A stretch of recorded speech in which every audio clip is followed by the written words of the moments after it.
Hello my sweet and lovely viewers. তো কেমন আছো তোমরা সবাই? আশা করি প্রত্যেকে অনেক অনেক ভালো আছো।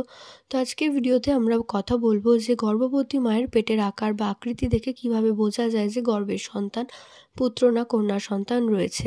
তো প্রথম কথা, এগুলোর সাথে সায়েন্টিফিক কোনো ব্যাখ্যা নেই। তো আপনার সাথে যে মিলবে সেটা কিন্তু নাও হতে পারে। তো প্রথম কথা, পুরোনো দিনের বয়োজ্যেষ্ঠরা বলতেন যে কোনো গর্ভবতী মায়ের পেট যদি অনেকটা তলার দিকে ঝুঁকে থাকে বা নিচের দিকে আপনি ক্যারি করেন, তাহলে কিন্তু বলা হয়ে থাকে যে গর্ভের আগত সন্তান অবশ্যই পুত্র সন্তান আসতে চলেছে। আর আপনি যদি কিছুটা ওপর পেটের দিকে বেবি ক্যারি করেন, তাহলে কিন্তু বলা হয়ে থাকে যে গর্ভের আগত সন্তান কন্যা সন্তান আসতে চলেছে।